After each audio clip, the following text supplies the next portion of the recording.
તનિકેમાં સુરપુર એટલે સ્વર્ગ, બહુ વૈભવ છે. નાગપુર એટલે મહારાષ્ટ્રમાં એવું ક્યાં આવ્યું મિતેશ ને? નાગપુર ક્યાં આવ્યું? એની જાત કેવી છે ને પાતાળ, જ્યાં નાગ લોકો રહે છે. બહુ મણી મન બહુ છે કે વૈભવનો પાર નથી. અને નરપુર એટલે આપણો લોક. એ તીનો મેં સુખ ના, તને ક્યાંય સુખ નથી. આપણે એમ કોઈ મજા થાય ચાલો અમેરિકા જાય, અમેરિકા ગયા પછી એમ થાય ઘર ઘડા થાય થાવ, ક્યાંય સુખ નથી. કા સુખ હરી કે ચરણ ને ભગવાનને શરણે જાશું તો સુખ મળશે, કા સંતન કેમ કા સત્સંગમાં બેસીશું તો સુખ મળશે. ભગવાનના ચરિત્રમાં એટલો આનંદ આવે, એટલો આનંદ. વ્યાસ ભગવાને 17 પુરાણ રચ્યા, 18 મહાભારત ઇતિહાસ રચ્યો, વેદના 4 વિભાગ કર્યા, તો અંતરમાં શાંતિ ન થઈ. મુંજાઈ બેઠા. કાનું કારણ શું? એટલી મહેનત કરી, આટલા શાસ્ત્રો રચ્યા, તો શાંતિ કેમ નથી થતી? એમાં નારદજી બધા. તો નારદજીને પ્રશ્ન કર્યો, શાંતિ નથી થતી, આનું કારણ શું? નારદજી કે તમે જે કઈ કર્યું છે ને એ બધું આ લોકો બધું મળે ને એના માટે કર્યું છે. ભગવાનના ચરિત્રથી સમગ્ર ગ્રંથ રચશો અને એ ચરિત્રથી લોકોને શાંતિ મળશે તો તમને શાંતિ મળશે. પછી શ્રીમદ ભાગવત પુરાણની રચના કરી અને ભગવાનના ચરિત્રથી સગળ ગ્રંથની રચના કરી અને એ ચરિત્રો ગાવા માંડ્યા બધા, તો બધાને પરમ શાંતિનો અનુભવ માંડ્યો થવા. પછી વ્યાસ ભગવાનને શાંતિ મળી. ભગવાનના ચરિત્ર સિવાય ક્યાંય સુખ નથી. આ માંડ્યા વાંચવા તો નવાબ કે ફિર સે પઢો, કુછ સમજ में नहीं आया. બીજી વખત વાંચ્યું, પૂરું થયું, વળી પાછું ગયું, ફિર સે પઢો, કુછ સમજ में नहीं आया. ત્રીજી વખત વાંચ્યું. ત્રીજી વખત પૂરું થયું એટલે નવાબ કે अब बंद कर दो, बोलने वाला तो खुदा है लेकिन लिखने वाला भी खुदा है. તે ત્રણ વખત વાંચ્યું, મેં ત્રણ વખત સાંભળ્યું, તોય મને કઈ સમજાણું નહીં.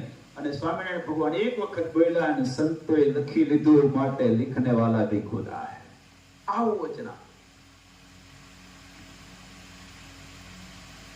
અંત્ય પ્રકરણનું 26મું વચન. બહુ છે. આપણા દેશનો મહિમા શું કામ છે, રહસ્ય શું છે આ દેશનું? સિકંદર જ્યારે આ દેશમાં આવ્યો ને ચડાઈ કરવાને માટે, હિન્દુસ્તાન સર કરવાને માટે, ત્યારે એના ગુરુ એરિસ્ટોટલે એવું કહ્યું. એ મેસિડોનનો વતની હતો, એના ગુરુ નામ એરિસ્ટોટલ. જોકે ગુરુ ભક્ત હતો.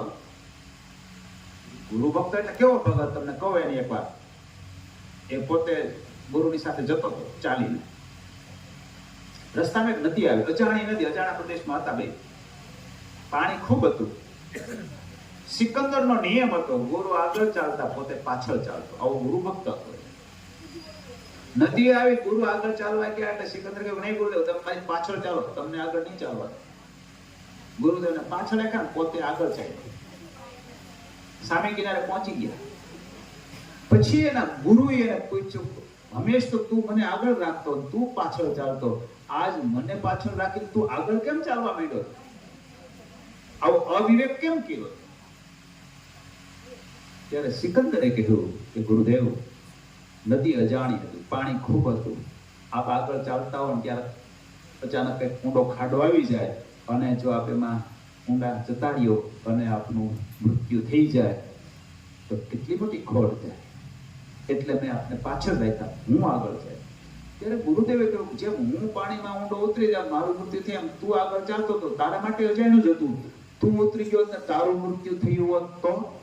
ત્યારે સિકંદરે કહ્યું કે કદાચ મારું મૃત્યુ થયું હોત તો મારા જેવા લાખો સિકંદર આપ નિર્માણ કરી શકત, પણ આપનું મૃત્યુ થાત તો અમે લાખ સિકંદર ભેળા થઈને એક ગુરુદેવનું નિર્માણ ન કરી શકા. તો વનમાં જવાની જરૂર નથી. તમે ઈંડોળા ખાટે હિંચકો, ઘી ચોખા ખાઓ. ઘી પણ ગાય નો ઓલું નહીં.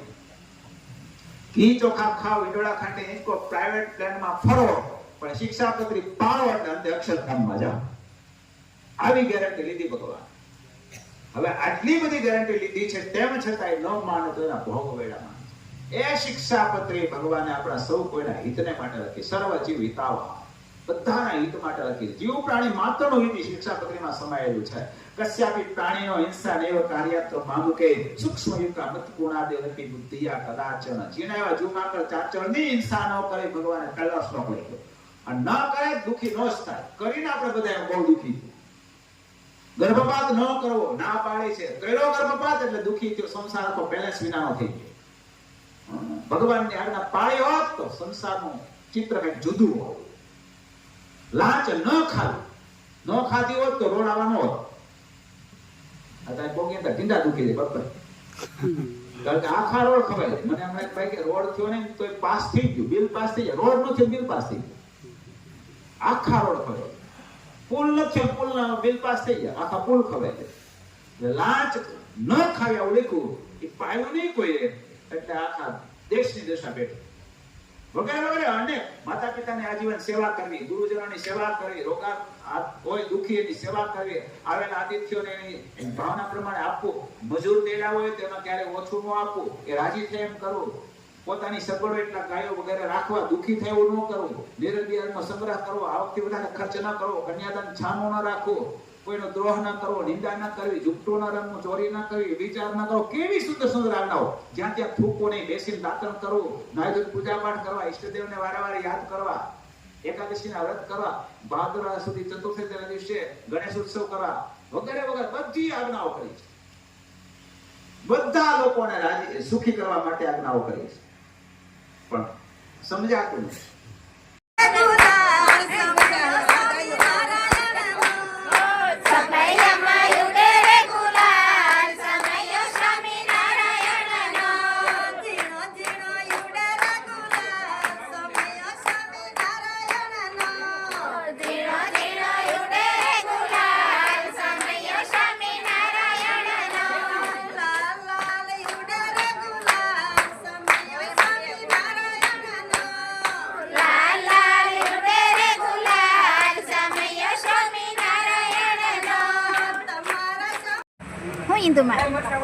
મજા આવે છે નાસ્તો કરવામાં.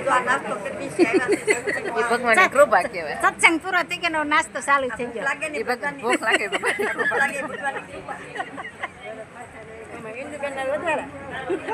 બધાને વધારે જ ને. હું પાડું બા સારું ને. ચટણી મરચાં કાઠિયા ગરમા ગરમ નાસ્તો કરી રહ્યા છે.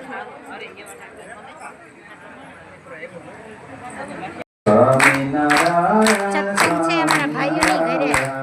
સ્વામિનારાયણ સ્વામિનારાયણ સ્વામિનારાયણ